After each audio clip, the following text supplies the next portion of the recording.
Гледате Дневникот на Сител. Во студиото со вас, Валентин Николовски. Почитувани гледачи, добро вечер. Во Централниот дневник во 19 ќе гледате.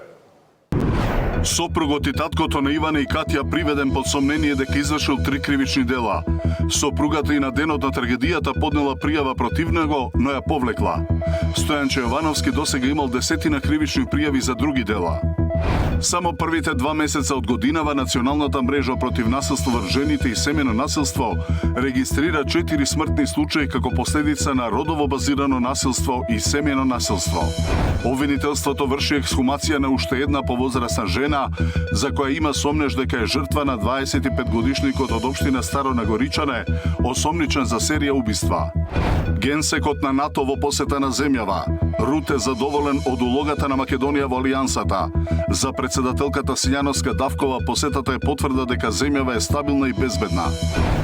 Војната на Блискиот Исток се разгорува. 473 македонски државјани контактирале со ДКП-ата во Тел Авив, Доха и Абу Даби.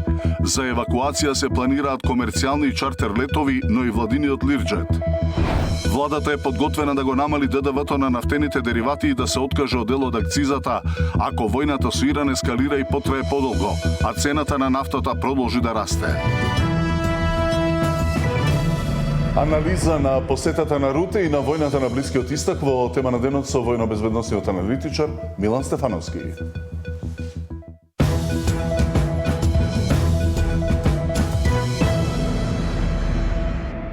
Сопругот и татко на Ивана и Катја, Стојанче Јовановски, е приведен во полициска станица под сомнение дека извршил 3 кривични дела, меѓу кои поттикнување самоубиство и семено насилство за трагедијата што се случи во Скопски Карпош.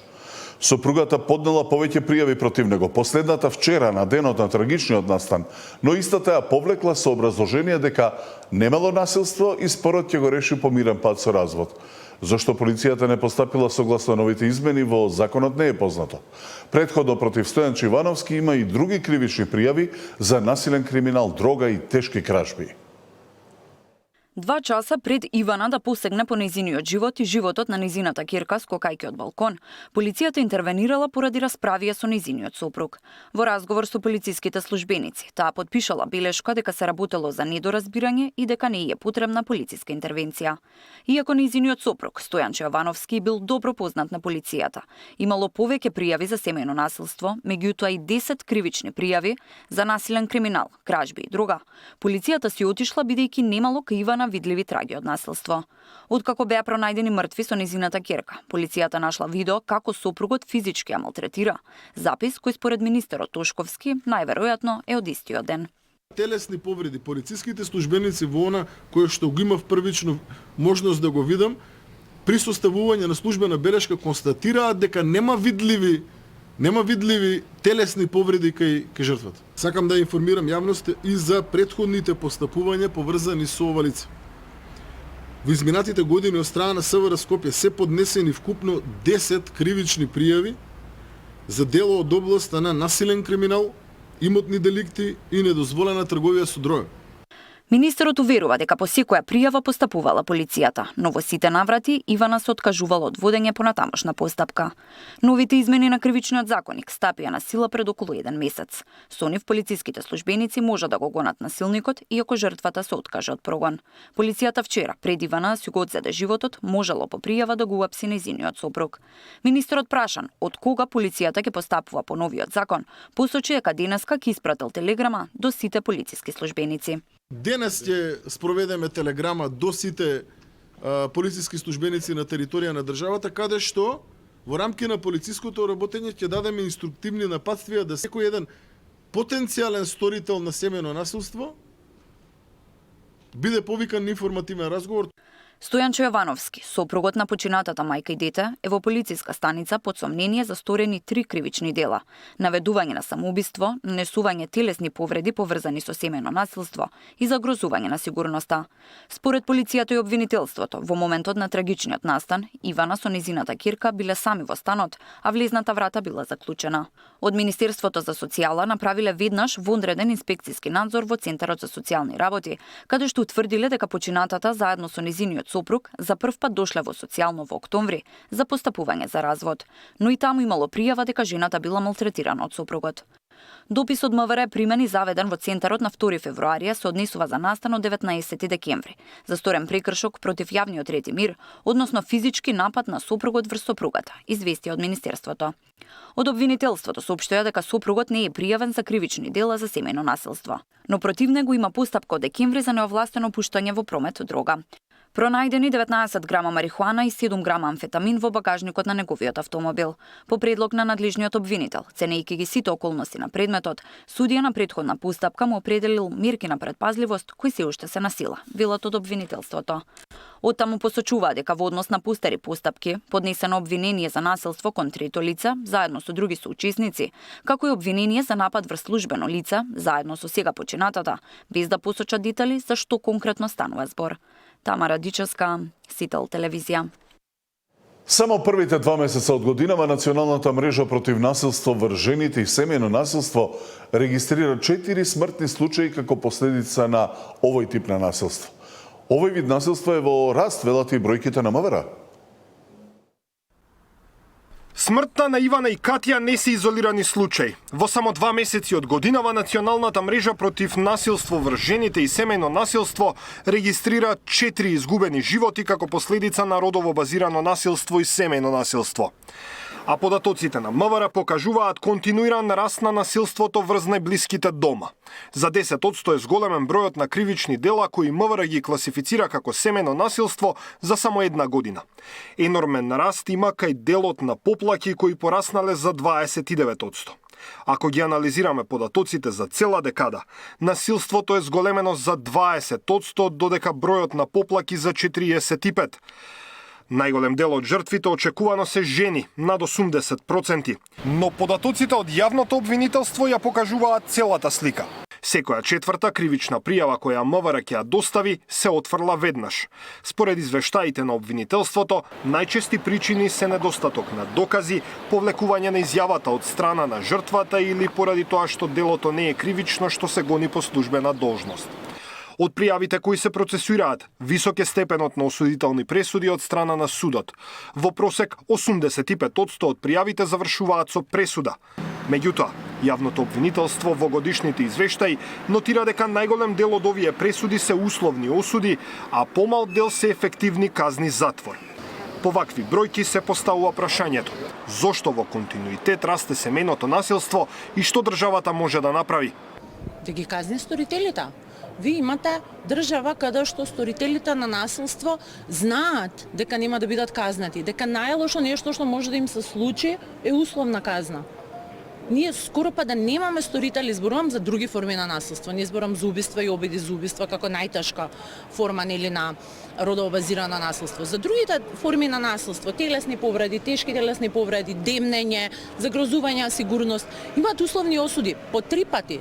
Ние го чекаме он 3 пати да изврши насилство. Значи има случај каде што он има една по друга по трета условна осуда. Културата на неказнивост како еден од главните фактори за раст на семејното насилство го посочува и професорката Татјана Стојановска. Но таа вели, раст се бележи на сите девијации во општеството, не само кај семејното насилство. Девијантното однесување испливува на површина кога вие имате аномично општество. Општество каде што не функционираат институциите, каде што имате дерегулација на општествените норми и правила, каде што имате морална криза и морална ерозија. Тогаш ни се појавува зголемен процент на девијациите. Мрежата против насилство врз жените бара целосна и транспарентна истрага за вчерашниот случај, суспензија на сите службени лица вклучени во постапувањето, утврдување индивидуална одговорност кај службените лица кои не постапиле согласно законските обврски. Оттаму велат, законите кои ги имаме се добри, но потребна е акција. Она што недостасува и секогаш недостасува имплементацијата. Не може да имаме имплементација ако нема алоцирани финансиски средства, затоа што имплементацијата на законот значи воспоставување на сервиси.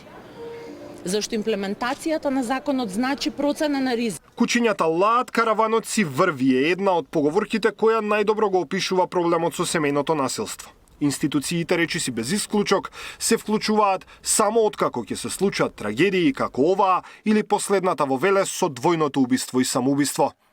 Даниел Василев, Сител телевизија. Денеска нова трагедија. 10-годишно дете трагично го загуби животот откако падна од балконот на стан во кој живеело на Индустријска улица во Тетово, потврди полицијата. Според информациите од СВР Тетово, денеска во 9:25 часот било пријавено дека во клиничката болница во Тетово било донесено дете без знаци на живот. Станува збор за 10-годишно момче од Тетово. Според првичните сознанија, детето кој имало здравствени проблеми паднало од терасата на станот. За настанот родителите биле известени од сосед, пошто веднаш го однеле детето во болница. Лекарите можеле само да констатираат смрт со оглед на тоа што момчето не давало никакви знаци на живот. По наредба на јавен обвинител, телото на починатото дете е предадено на обдукција, а надлежните институции преземаат мерки за целосно расчистување на случајот. Денеска се врши ексхумација на уште една повозрасна жена за која обвинителството има сомнеж дека е жртва на 25-годишникот од Старо Негоричане, осомничен за серија убиства. Осомничениот е спроведен на клиниката за психијатриско вештачење, пошто е вратен во затворот Куманово каде издржува мерката притвор. Отпочната ексхумација на уште една повозрасна жена за која обвинителството побара да се испита дали станува збор за евентуална жртва на серискиот убиец од Куманово. Поради сензитивноста на настанот и во заштита на семејствата на жртвите, не откриваат детали за кој случај станува збор. Под какви околности настапила смртта кај жената не е познато, ниту дали во полицискиот билтен е заведен како случај со насилна смрт. Детали не сакаше да открие ниту Министерот за внатрешни работи. Во овој момент таму морам да бидам малце резервиран со информации заради тоа што таму се постапува веќе по наредба на јавен обвинител и во делот на она кое што значи полициско работење, така да сега не би можел да изнесам детали. Кога ќе заврши целокупниот дел од истрагата, ќе ја информираме јавноста со сите детали. Лекари ќе утврдуваат какво е менталното здравје на 25-годишниот осомничен серијски убиец. Од затворот Кашање тој денеска е спроведен на клиниката за психијатриско вештачење. По наредба на судија на претходна постапка, осомничениот ТБ денеска е спроведен во јавната здравствена установа Универзитетска клиника за психијатрија за психијатриско вештачење. По завршувањето ќе биде вратен во казнено-поправната установа Затвор Куманово на издржување мерка притвор. За сега истрагата за него се води за 2 убиства. Претходната обдукција на 36-годишната Марија покажа дека се работи за убиство извршено од рацете на осомничениот. Доколку и последната го покаже истото, обвинителството ќе побара и други откопувања. Истовремено се истражува дали 25-годишниот самонаречен овчар работел сам или имал соучесници. Под истрага е неговото семејство, полицијата и лекарите кои постапувале или не постапувале по пријавите кои пристигнувале против него. Освен за тешки кражби, тој не бил пријавен за друго кривично дело се до случајот со преживеаната старица од Куманово, која била нападната во својата викендица. По овој случај истражните органи почнале да ги поврзуваат останатите случаи со нападнати или починати жени во изминатава година. Миријана Давидовска, Сител телевизија. Тројцата полицајци кои се товара за злоупотреба на службената положба и овластувањата во случајот со трагедијата во дискотеката Пулс не признаа вина при денешното судско рочиште. Според обвинителството, полицајците пишувале прекршочни пријави за пронајдени малолетници во Пулс, но на неактивна фирма. Полицајците кои на погрешна фирма пишувале казни за присуство на малолетници во Пулс не се чувствуваат виновни. Кире Богатинов, Горан Лазаров и Александар Темелков на почеток на денешното судење негираа дека направиле неточни прекршочни пријави од спроведените контроли во дискотеката. Според обвинителството, наместо да бараат оригинални документи, полицајците пишувале пријави на фирмата која усно им била кажана. Како им било кажано, така си запишале, при што се запишани и правно лице кое што во моментот било неактивно и одговорно лице кое не било активно на клубот Пулс, односно тоа што е подружница на правното лице кое што стои во позадина. Неточните прекршочни пријави полицијата ги испратила и до Кочанскиот суд. Така, според обвинителството, Пулс одбегнала да ги плати прекршочните пријави за присуство на малолетници во дискотеката. На тројцата обвинети им се заканува казна до 3 години затвор. Следното судење е закажано за 18 март. Зоран Јаневски, Сител телевизија. Генсекот на НАТО во посета на земјава. Рут е задоволен од улогата на Македонија во алијансата. За председателката Сињановска Давкова посетата е потврда дека земјава е стабилна и безбедна. Војната на Блискиот Исток се разгорува. 473 македонски државјани контактирале со ДКП-ата во Тел Авив, Доха и Абу Даби. За евакуација се планираат комерцијални чартер летови, но и владиниот Лирџет.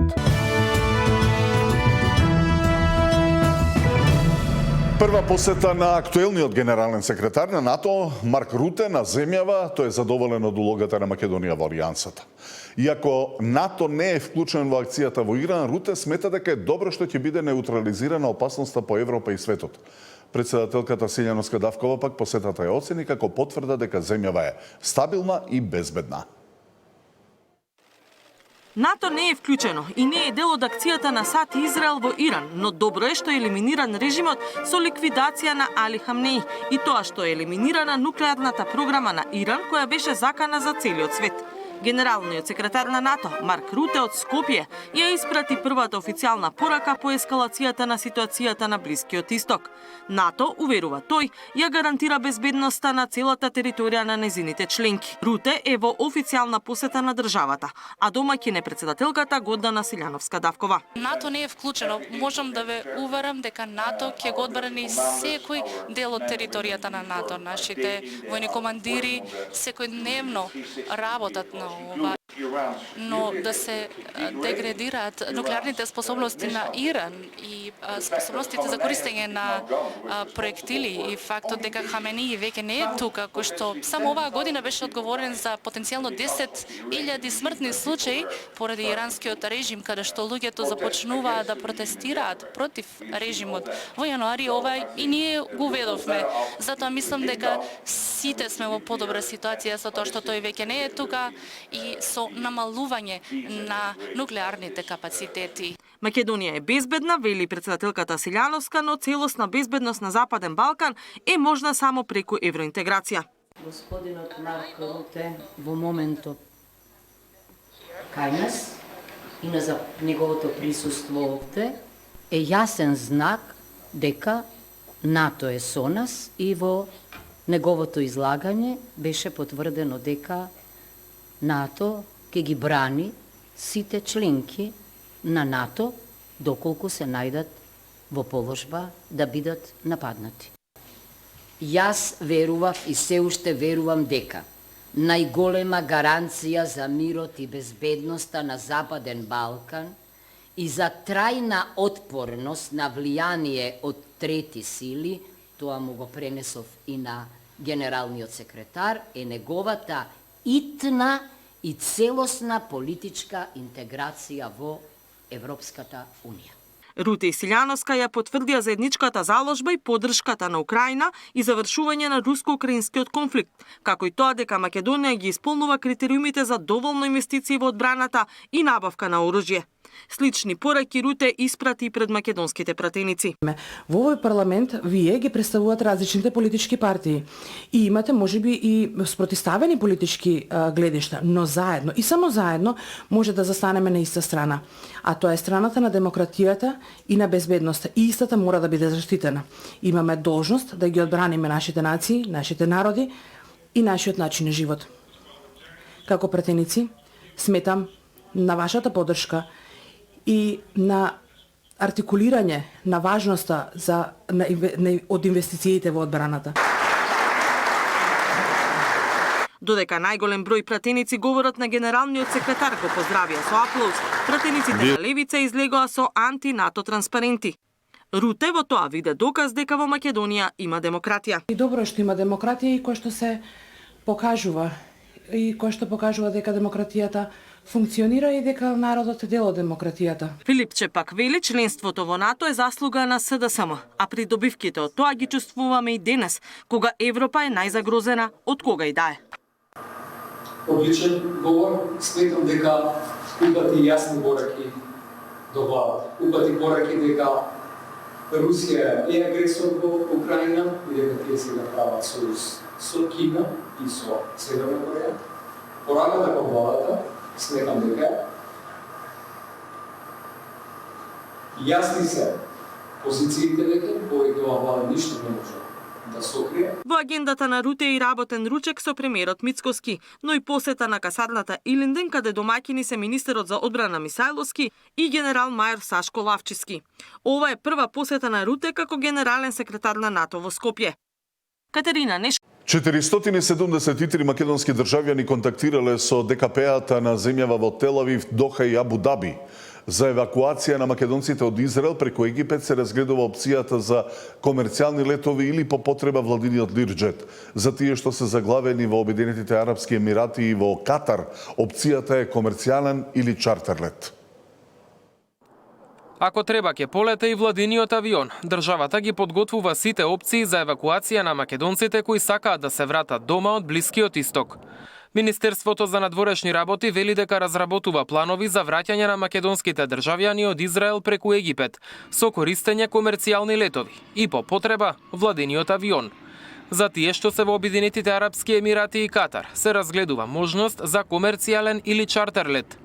Во изминатиот период, преку дипломатско-конзуларните представништва, беше асистирано при безбедно извлекување на едно лице од Иран, фудбалер, кој преку Турција се врати во Македонија, информираат од МНР. Со помош на Министерството, 6 наши граѓани од Израел веќе обезбедиле авионски билети од Египет кон Скопје. Од почетокот на конфликтот досега, вкупно 473 македонски државјани контактирале со македонските служби во Тел Авив, Доха и Абу Даби. Ангела Николовска, која живее во главниот град на Катар, Доха, вели дека им стасале пораки во форма на наредба, дека не смеат да ги напуштат домовите. Денеска, за разлика од вчера, вели дека е помирно и не се слушнати експлозии. Туристите кои биле затекнати таму, добиле бесплатен престој до 10 март. Не сум слушнала, значи никој од македонците кои што ги познавам или групата се нема изјаснето дали навистина поверал се јавил на тој СОС телефон за да се пријави за евакуација. Значи дали не сакаат да дадат или едноставно се тие тоа некои луѓе кои што не ги познаваме. Имајте во предвид дека тука има македонци кои што се заглавени на аеродром, веројатно на тие има малку повеќе страв. Ние кои што живееме тука верувам дека сме посигурни во одбраната на Катар, затоа што знаеме како функционира овој систем. Исто така има брод кој што е на крстарење и е заглавен на пристаниште. Вчера ми пиша една жена таму. Инаку денеска во Белград слета авион со 200 српски државјани кои се вратија од Дубај со комерцијален лет. Мартин Арсов, Сител телевизија. Владата е подготвена да го намали ДДВ-то на нафтените деривати и да се откаже од дел од акцизата ако војната со Иран ескалира и потрае подолга, а цената на нафтата продолжи да расте. Владата будно ја следи состојбата на Блискиот Исток. Ако ескалира и потрае, ќе се носат мерки за заштита на животниот стандард од ценовниот шок кој ќе следи. Законот предвидува намалување на ДДВ-то од 18 на 10% кај увозот на нафтени деривати, како и намалување на акцизата до 4 денари, ако се прогласи кризна состојба. Но за тоа ќе треба Министерствата за економија и енергетика да достават предлог до владата, пошто ќе се носи одлука. Не можеме да знаеме колкав ќе биде периодот, да кажеме, до завршување на целата оваа ситуација што се случува на Блискиот Исток. Некој вела дека ќе трае кратко, според некои анализи ќе биде подолго. Заради тоа треба малку да се чекаме да видиме како ќе се движат работите. Еве следете ги на дневна основа покачувањето на цената на нафтата. Да, оди нагоре, меѓутоа тоа не е некој драстичен скок, што можеби дава сигнали дека ситуацијата ќе се заврши ќе се затвори, да кажеме, за еден пократок временски период. Цените на нафтата и гасот и денеска растат по затворањето на Ормудскиот теснец, низ кој поминува 1/5 од глобалната трговија со деривати. Барел надмина $83, додека гасот скокна за 37%. Од Министерството за енергетика смируваат, има доволно резерви на нафта или количина за 2 месеца.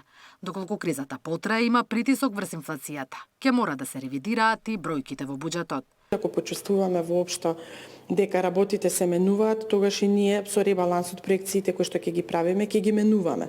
При тоа морам да кажам дека секако на владата ќе стојат на располагање и други мерки со кои што може да реагира доколку има инфлација, да речеме, не само на владата, тука е пред се Народната банка, но и владата може да донесе одредени мерки, ќе видиме. Ланските податоци кои ги објави статистиката покажуваат дека во 2025 година економијата пораснала за 3,5%, а само во последниот квартал 3,8%. За оваа година проекциите се растот да изнесува 3,8%, а инфлацијата да се спушти на 2,5%. Наташа Мерсовска, Сител телевизија. Време е за тема на денот со аналитичарот Милан Стефановски. Добро вечер. Добро вечер. Две теми имаме всушност во ова издание на вестите, господин Стефановски.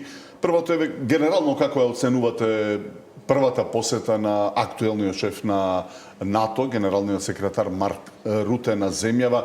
Тој вели дека е задоволен од улогата и активностите на Македонија во рамките на алијансата, но наменска посета или пак претходно планирана? Во секој случај станува збор за успешна посета на генералниот секретар на нашата држава. Практично со тоа он сугерира и имплицира на некој начин нашата улога во овие клучни моменти како дел од чуварите на јужното крило на НАТО, условно кажано. Во таа смисла ние остануваме и силен и кредибилен и докажан сојузник на НАТО. Во таа смисла би се анализирала неговата посета. Без разлика дали контекстот во овие геополитички потреси на некој начин имплицира дека таа посета има таква улога, но генерално протоколот на НАТО е на закажани претходни агенди, можеби завиени во некоја класифицирана форма заради безбедност, но дури да не е најавена, тоа пак не говори да нашата улога во НАТО. Коинциденција е зборот ми е војната на Блискиот Исток. Да, веројатно во поширок протокол посетата е договорена, но контекстот е заради тоа што овој конфликт, иако беше латентен, беше неочекуван да се развие во оваа мера. Так.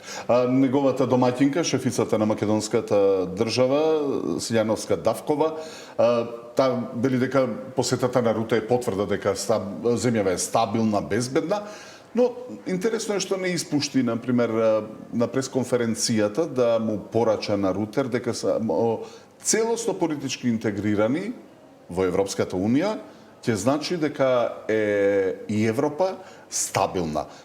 Колку ваквите пораки пренесени преку првиот човек на НАТО може да дојдат до ЕУ? Во најмал се во две позиции. Прво, силината на екото на војната дипломатија има голема улога, бидејќи во најголем дел земјите членки на Европската Унија си земји членки на НАТО. Оттаму лобирањето би било многу добро дојдено. Во таа смисла, но апдейтот или надоградбата на тоа што се случува во моментот е промената на европската безбедносна архитектура. Постојат примери, не сите земји членки на НАТО имаат кохезија со надворешната политика на Европската Унија. Оттаму е добро дојдена стратегијата на Европската Унија кон проширување кон Западниот Балкан и затворање на можноста трети земји или прокси играчи да направат ситуација каде што ќе се ствараат нови конфликти. Во таа смисла претседателот на нашата држава ја имплицира таа теза дека потребно е членството во Европската Унија да ја зацементира безбедноста во овој регион. Да. Руте денеска на пресконференција демантира дека имало повик од Трамп до НАТО да се вклучи во војната операција во Иран, но и дека постои разногласие кај земјите членки на НАТО во однос на начинот на кој е изведена акцијата, кој сепак не влијае или нема разлика дека има поддршка за елиминација на војната моќ на Иран. Да, видете, има еден правен вакуум. Територијата на Турција или во Инџири, практично таа војна база не е официјална територија на САД, но не е ни официјалната територија која Турција ја има на својата територија. Тоа што Иран рекетира таму, рекетира практично американските војни бази. Израел не е во НАТО. Како и во Катар. Апсолутно, да. Од таму НАТО мудро пристапува. НАТО е спремен да ги заштити своите сојузници со активирање на членот 5. Во овој контекст проценката е дека нема потреба, иако е спремен да действува. Во таа смисла, тука би се заокружила таа форма на действување на НАТО. Ако би се нападнала земја членка на НАТО, тогаш би се активирале сите механизми.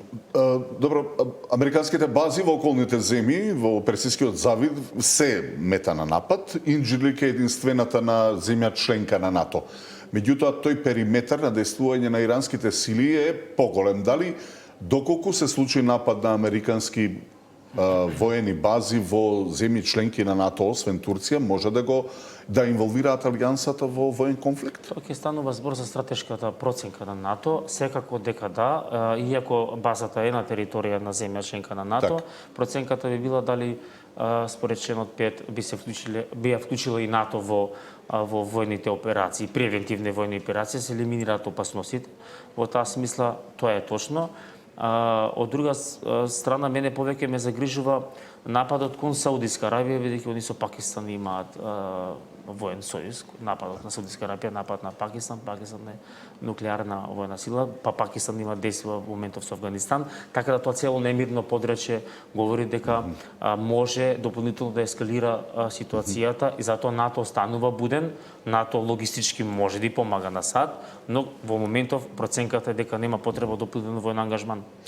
Тоа што е интересно е што според тој периметар што го спомнав, според податоците за иранските проектили, најмоќните имаат домет до 2000 километри, например, што ги прави достапни и американските војни бази кај повеќето земји членки на НАТО, почнувајќи од Германија па се до Косово, Македонија, Косово го спомнувам, заради втората најголема база на американските сили во Европа.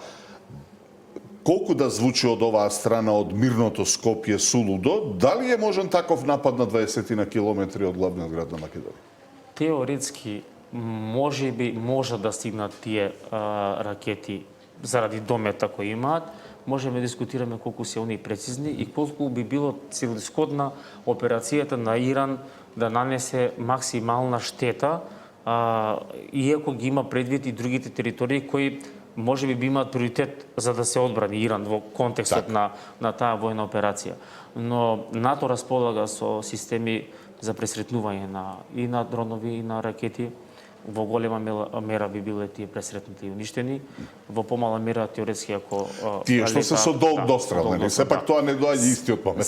Така, но сепак потребна е траекторија, системите реагираат. Но има една и друга теорија колку тие се во функција, колку се тестирани и колку тие се во оперативно ниво на иранската армија. Бидејќи постојат војни удари кои ги елиминираат лансерените ракети на Иран. Американскиот председател Трамп вчера изјави дека очекувал војната да трае околу 4 до 5 недели, но вели дека имаат капацитет ако трае многу подолго, при тоа се вели дека допрвин Техеран ќе се соочи со многу посилен, многу помоќен бран американски напади, не исклучува дури ни копнени сили. Колку очекувате војната да трае?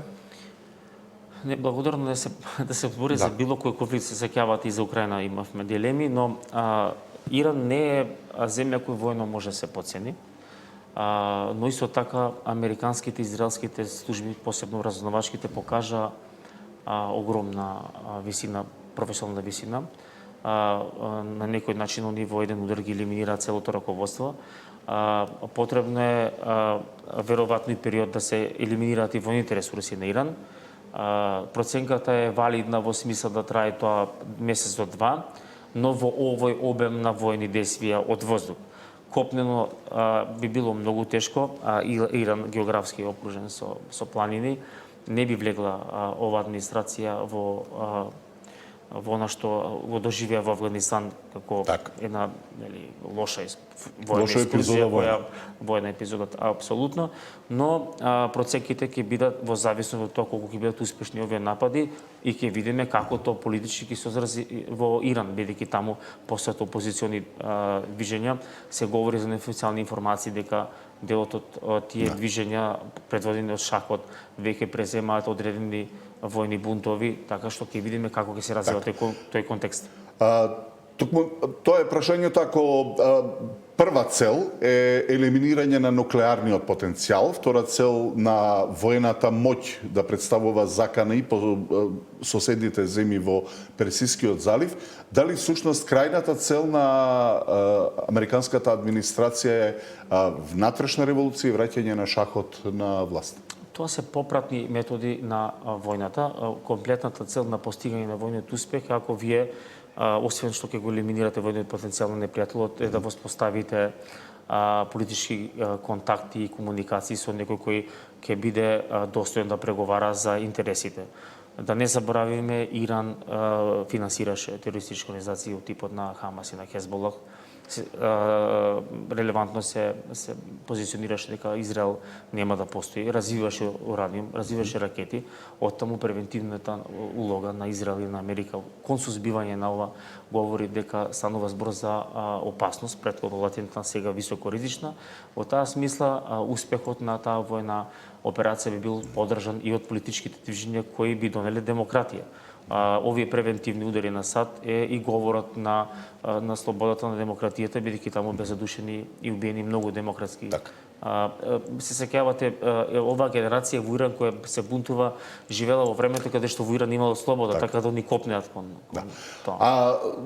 За крај, како оценувате дека ќе постапат Кина и Русија, доколку војниот конфликт трае подолго? За сега се некако прилично воздржани. Тука и пред се мислам на Русија во однос на незината војна во Украина, дали може да заврши, бидејќи некако влегува во втор план, или пак да ја предизвика да освои нови украински територии? Русија со сигурност ќе го користи овој дефокус на светската јавност да може да ги постигне во поголем обем војните операции, за да може да има подобра преговарачка маса. Тоа е стравот на глобалната сцена.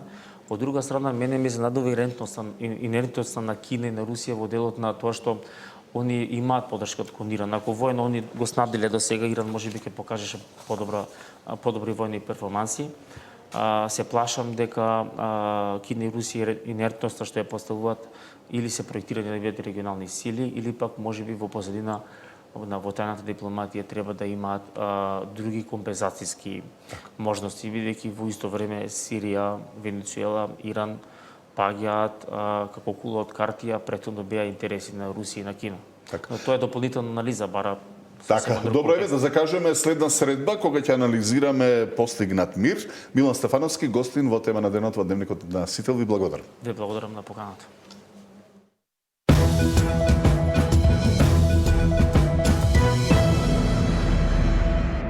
Тутунарите не ги прифатија понудените откупни цени за годинашнава реколта што им ги понудија откупувачите. Тие најавуваат разни форми на незадоволства ако не се постигнат посакуваните цени. Тутунарите не ги прифаќаат и ги одбиваат понудените цени за оваа реколта од страна на откупувачите. Тутунарите бараат 510 денари за прва, 460 втора и 400 денари за трета класа, а добиле во најголем дел само 435 денари за прва, 370 за втора и околу 305 денари за трета класа. Борбата ќе продолжила и понатаму, а договорите за сега морале законски да ги склучат. Ќе превземе сите расположени средства што ќе имаме, ќе ги превземе со непочнување на откуп, носење на тутун, со организирање на влезови на откупувачите. Значи, сите расположени механизми што ќе бидат на располагање ќе ги употребиме за да зголема цената на тутунот. Во моментов било во тек и носењето на законските измени за новиот закон за тутун. За сега неизвестно е дали во тој закон ќе се најде и одредбата цените за реколтата да не може да се носат без согласност на тутунарите. Самата економија кажува едно. Секоја цена на еден производ зависи од тоа колку е некој спремен да го плати и второ, колку е некој спремен да го работи за таа цена. Мислам, тоа е наједноставното решение на вашето прашање. Од ланската реколта до сега биле откупени 26 милиони и 236 хиljadi килограми на тутун, од кои што 98 се откупени во прва класа, а просечната откупна цена за 2025 реколта е 418 денари за килограм. За Сител, Дарко Штарговски. Набавка на инсулински пумпи за диабетичарите бараат нивните здруженија за да се спречат сериозни компликации. За сега секој петти диабетичар користи вакви пумпи. Државата да обезбеди инсулински пумпи за што повеќе лица со диабетес тип 1 бараат од Сојузот на здруженија на диабетичари, за да се спречат сериозни компликации. Според нивните податоци од околу 5000 пациенти, вакви пумпи, но мануелно употребуваат 1000, за разлика од повеќе земји во регионот каде користат автоматски. Коморбидiteти најчести кои ги среќаваме се ампутации, оштетување на очно-одноочен притисок, срцеви заболувања кои доаѓаат од компликации од самиот диабетес, за да не дојде до тоа, затоа и ние самите бараме да може да се достават CGM, автоматски инсулински пумпи кои се итекако потребни за лицата со тип 1 диабетес, бидејќи автоматски со тоа ние имаме панкреас. Сега тој панкреас е џебен панкреас, но помагат за регулација на гликемијата во крвта. Од ресорното министерство вела дека има тенденција на зголемување во набавките и на пумпи и на сензори. Министерството за здравство со новата јавна набавка согласно одобрените буџетски средства обезбеди зголемување на бројот на инсулински пумпи за лицата со диабет тип 1 за 20% од претходната јавна набавка, односно обезбедени се 90 инсулински пумпи за 2 години, одговорија од МЗ.